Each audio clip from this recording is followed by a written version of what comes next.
I was standing behind a crumbling wall in the middle of a nighttime raid when everything went silent. No gunfire, no footsteps, no radio chatter, just that heavy, suffocating quiet that tells you something bad is seconds away. My teammate Ramirez was 10 feet ahead of me, creeping toward a doorway that intelligence had flagged as high threat. And then it happened. He froze, just 3 seconds. But in combat, 3 seconds is a lifetime. I saw his head tilt, his breathing hitch, and his rifle dip half an inch. That tiny moment of hesitation told the enemy exactly what they needed to know. We were close. A single round cracked past his shoulder and slammed into the wall next to his head.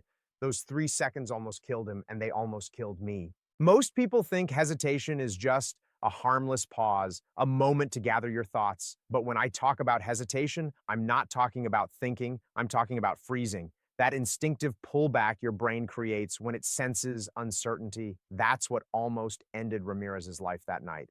And the truth is, the same mechanism fires inside your mind every time you face a hard decision. Maybe it isn't bullets flying past your head, but your brain reacts as if it could be. It doesn't understand the difference between a dangerous hallway in a war zone and a bank loan, a job change, a relationship decision, or walking into a conversation you've been avoiding. Uncertainty flips the same biological switch. Your brain is built to protect you, but protection often looks like paralysis. That's the danger most people never see.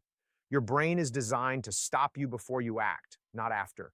And if you don't understand that, you'll mistake fear for logic, hesitation for planning, and emotional discomfort for real danger. According to a Harvard study, the brain overestimates danger by up to 300% when the outcome is uncertain. 300%. That means your mind lies to you, boldly, confidently, and with full conviction every time you're on the edge of a difficult choice. And most people trust that lie. In the SEAL teams, we learn early that indecision is more dangerous than a wrong decision. Bullets, explosions, collapsing structures, none of them kill as many people as freezing does. When you hesitate, you lose the initiative. You surrender the advantage. You allow the world or the enemy to make the decision for you. And I need you to hear this. When life makes the decision for you, it will always choose the option that costs you the most. But here's the hopeful part, and the reason you click this video, because none of this means you're doomed to live paralyzed by hesitation. If your brain can be trained to freeze, it can be retrained to move. If it can exaggerate danger, it can be taught to recognize opportunity. For years, I believed that instant decision-making was something you were born with. It's not. It's a learned skill, and a surprisingly simple one when you understand how your mind behaves under pressure. I'm going to show you the method I used on operations, in business, and in everyday life. A method that strips away fear, clarifies options, and allows you to make hard decisions with zero hesitation.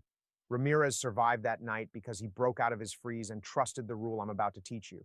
The first rule that makes every decision, no matter how uncertain, instantly clear. And once you understand it, hesitation won't stand a chance. When most people face a hard decision, they don't freeze because the choice is impossible. They freeze because there are too many choices. The brain hates multiple variables. When you're staring at 3, 4, or 10 possible paths, your mind goes into threat detection mode. It scans every option for danger. It tries to predict every possible outcome. It imagines every way things could go wrong. And because it can't calculate everything fast enough, it hits the panic button. That's why your chest tightens when you're choosing between two job offers. That's why your thoughts scatter when you're deciding whether to stay or leave a relationship. That's why your heart rate spikes when you're weighing financial risks. Your brain doesn't see decisions, it sees potential danger multiplied by every possible direction you could take. That's the danger moment most people never recognize. Too many options feel like an ambush. This exact psychological choke point destroys more potential than failure ever will. I've seen brilliant entrepreneurs stall for years, not because they didn't know what to do, but because they had too many options. I've watched people sabotage relationships because they kept asking themselves, is this the perfect choice? Instead of asking the question that actually matters, what direction should I move in right now? Perfection is the enemy of decisiveness, and indecision is the enemy of progress. In the SEAL teams, we deal with situations where choosing wrong can get you killed, and still, we make decisions in seconds, not because we're fearless, but because we use a system that removes the panic from the process. We call it tactical triage. When multiple options hit you at the same time, you don't evaluate them equally. You don't think through every outcome. You don't try to see the future. You triage them. just like a medic deciding who gets treated first. You look at all the choices in front of you and immediately sort them based on which one matters most in the next 60 seconds. That's it. Not the next week, not the next month, not the next year, the next 60 seconds. Here's the mistake most people make. They try to choose perfectly. They want the flawless plan, the guaranteed result, the zero risk path. But perfection kills speed, and speed is everything. Life rewards forward motion, not flawless thinking. Trying to choose perfectly is like trying to build a house while the storm is already hitting. You're going to get crushed while you hesitate. The real objective is not perfection. The real objective is direction. This is where the secret trick comes in, or what Japanese performance coaches call micro certainty, reducing the entire decision to one controllable factor. That's all you need to move. When you force your brain to focus on the variable that matters most in the next 60 seconds, something powerful happens. The panic disappears, the noise drops, the overwhelm clears. Your mind stops scanning every possibility and locks onto the single factor that actually influences your next step. And once you see that, the decision becomes obvious. I use tactical triage during missions, but I use it just as much in daily life. When I'm deciding whether to take a business risk, I don't look at the financial projections or long-term contingencies first. I ask myself one question: what matters most in the next 60 seconds? Maybe it's making the call. Maybe it's sending the email. Maybe it's committing to the direction, not the outcome. And once that top variable is clear, the rest of the decision falls into place. People think decisive individuals have superhuman confidence. They don't. They just understand something the rest of the world overlooks. You don't need certainty to move, only micro certainty. One factor, one priority, one direction. And that's how you take a tangled, overwhelming decision and turn it into a single, simple step forward. I learned the 40% rule the hard way, long before anyone explained the science behind it. It was during Hell Week in Budas, somewhere around hour 40-something without sleep. My body felt like it was shutting down. My legs were shaking, my vision blurry, and every part of me was screaming to quit. A cold instructor leaned over me and said, "You think you're done, but you're only at 40%. At the time, it sounded insane. I felt like I had nothing left. But then something strange happened. I kept going, not gracefully, not powerfully, but step by step. And every step proved the same thing. My mind had hit the wall long before my body had. That was the moment I understood the rule that would go on to shape every decision I've made since. Your brain is wired to shut you down early, not because you're weak, not because you're incapable, but because it's trying to protect you. The problem is that your brain doesn't know the difference between a real threat and an imagined one. It reacts to uncertainty the same way it reacts to danger, by hitting the internal brakes. When you're close to a difficult choice, your mind starts whispering, "Not yet, not now, wait, think, hold on." It feels like logic, but it's actually biological fear. That's the fear moment most people fall into, your brain's premature shutdown. It tells you you're out of energy, out of options, out of strength, when you're really just out of comfort. But there's incredible hope hidden inside that discomfort. When you understand the 40% rule, everything changes. If your mind shuts you down at 40%, it also means you have 60% left to work with. 60% more clarity, more strength, more courage, more capacity than your brain wants you to believe. And once you know that your internal alarm goes off way too early, hesitation becomes something you can override. You stop waiting for the perfect emotional state. You stop trying to feel ready, and you start moving even when your mind is telling you to stop. That brings me to the biggest mistake people make. They wait to feel confident before they make a decision. They wait for the fear to go away. They wait until their emotions line up perfectly with their intentions. But emotions are terrible leaders. They are inconsistent, unreliable, and heavily influenced by fear. If you wait until you feel ready, you will never make the decisions that actually change your life. Because the decisions that matter, changing careers, ending something that's hurting you, starting something that scares you, taking a risk that could redefine your future, never come with emotional certainty. People think their emotions need to give them permission to act, but the truth is the opposite. The secret trick is this: decide first, then let your emotions catch up. That's how SEALs operate under fire. That's how successful people make moves others talk themselves out of. Action creates emotional momentum. Emotion does not create action. Neuroscientists at Stanford found that action reduces fear faster than clarity. Think about that. You don't need more information to calm down. You don't need more thinking to feel less anxious. You need movement. Even a small step begins shutting down the fear loop and rewiring your internal response. When I apply the 40% rule to decision making, I don't wait for certainty. I don't wait for comfort. I choose the direction first. And once I commit, my emotions fall in line behind the decision, not the other way around. That's the power of understanding how your brain really works. Fear isn't a stop sign, it's just an early warning system that fires way too soon. And once you stop obeying it, hesitation loses its grip on your life. When people tell me they're overwhelmed, I already know exactly what's happening inside their mind. They're drowning in options. They're juggling too many goals at once, and their brain is trying to keep all of those plates spinning while pretending everything is fine. But the truth is this: mental paralysis doesn't come from lack of opportunity. It comes from having too many directions pulling you at the same time. That's the fear moment most people live in without realizing it. They wake up already carrying 20 competing priorities. They spend their days switching between tasks, responsibilities, dreams, anxieties, expectations, and obligations until their mind shuts down from sheer overload. They're not weak. Their bandwidth is simply maxed out. In the SEAL teams, this kind of mental clutter can get you killed. When everything feels important, nothing is. When you try to accomplish 5 things at once, you fail at all 5. That's why we simplify every operation, no matter how complex it looks on the outside, into one primary objective, one mission, one thing that matters above everything else. And the reason we do that is simple. The brain performs at its highest level when its attention is unified. When you're under fire, you don't have the luxury of multitasking your way through chaos. You focus on the objective, you make the move that pushes you toward that objective, and you ignore everything that doesn't directly serve it. That simplicity saves lives, and even outside the battlefield, it saves people from collapsing under their own mental load. Most civilians make decisions while juggling multiple goals at the same time. They're trying to make more money, improve their health, fix their relationships, grow their business, impress their boss, stay disciplined, look confident, be responsible, all at once. And then they wonder why every decision feels exhausting. They don't choose based on mission. They choose based on whichever pressure feels strongest in the moment. That's why people stay stuck. They're not choosing wrongly. They're choosing for the wrong reasons. They're making decisions based on noise instead of direction. The solution, the secret trick, is one I use in every part of my life.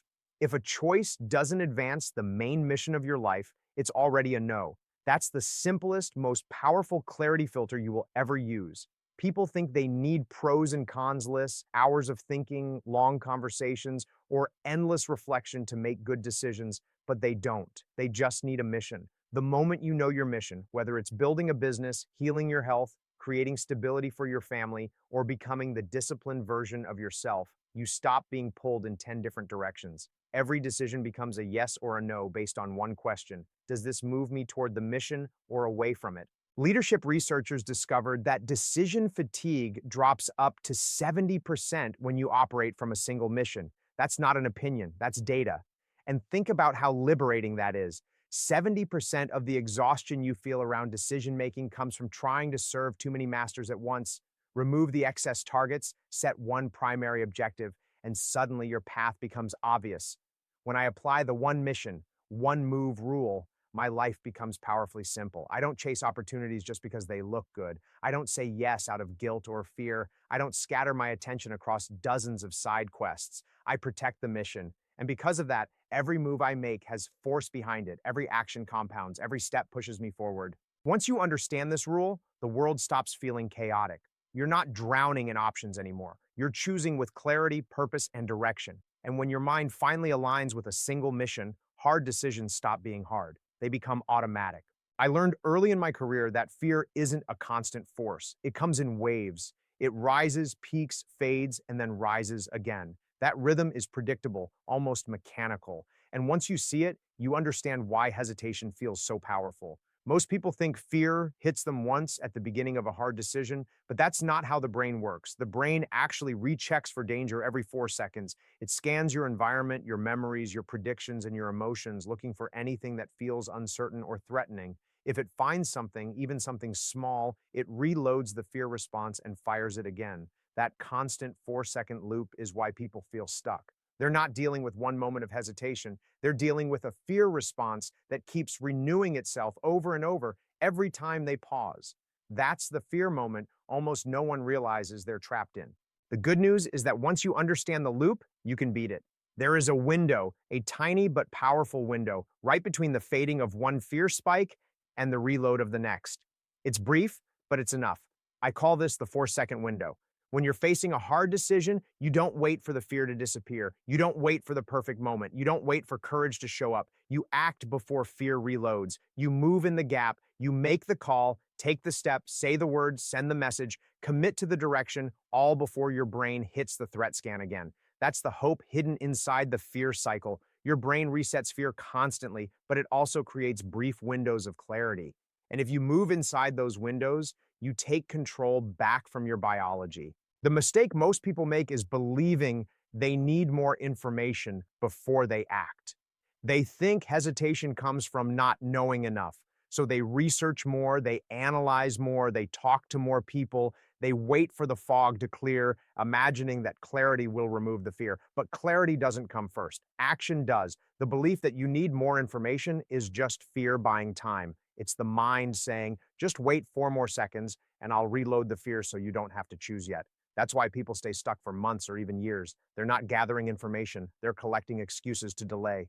The way you break the loop is by using the 4-second window along with a physical reset. When your brain fires up fear, it changes your breathing instantly. Your breaths become shallow, fast, and tight. That breathing pattern tells your body you're in danger, whether you are or not. To stop the reload, you have to interrupt the physical response. That's where my SEAL breathing pattern comes in, 2-2-4. 2 seconds in, 2 seconds hold, 4 seconds out. It's simple, but it works instantly. According to breathing physiologists, controlled exhalation reduces stress cortisol by up to 35%. That drop is enough to give you a clean slate, enough to make the next few seconds usable instead of overwhelming. When I face a hard decision, I don't negotiate with fear. I don't debate it. I don't wait for courage. I use 2-2-4 to reset my physiology. Then I act before the fear loop restarts. That's the entire process. Reset the body, move in the window. And the more you do it, the more your brain learns that you don't need fear to keep you safe. You become faster, clearer, more decisive. You stop living inside the reload cycle. You stop being a passenger inside your own mind. Most people think their fear is too strong to overcome, but their fear is really just too fast. It reloads before they know what's happening. Once you understand the 4-second window, you stop giving fear the time it needs to take control. You move first. And when you move first, hesitation dies before it even begins. Most people never realize that indecision is the thing holding them back more than lack of talent, lack of money, or lack of opportunity. Indecision is the quiet force that keeps people average. It keeps them stuck in jobs they hate, relationships that drain them, routines that suffocate them. It keeps them repeating the same cycle year after year, always feeling like they're meant for more but never moving toward it. And the worst part is that indecision feels harmless. It feels like caution. It feels like responsibility. It feels like planning. But underneath the surface, it's fear wearing a well-pressed suit. It's fear disguised as being careful. If you trace back almost every regret in your life, you won't find a bad decision. You'll find a decision you never made. That's the real fear moment, realizing how much of your potential dies in the space between options. But the hope, the transformation, is that instant decision making isn't a personality trait. It's an identity you build. When you make decisions quickly and clearly, something shifts inside you. You start to trust yourself. You start to believe that you can handle the consequences. You start to recognize how much momentum is created by simply choosing a direction. Confidence is not born from success, it is born from forward motion. And every time you make a choice without hesitating, your identity rewrites itself. You stop seeing yourself as the person who waits and start seeing yourself as the person who moves. That internal shift changes everything. Your posture, your voice, your priorities, your energy, your sense of possibility. Decisiveness builds confidence, and confidence builds momentum, and momentum builds a life that looks intentional instead of accidental. The mistake most people make is believing they can fix hesitation by thinking about it more. They read more books, watch more videos, journal more, reflect more, analyze more, thinking the breakthrough will arrive intellectually. But hesitation isn't intellectual, it's behavioral. It lives in the body, in your breathing patterns, in your habits, in the micro choices you delay every day. You can't think your way into decisiveness. If you want to change your identity, you must act your way into it.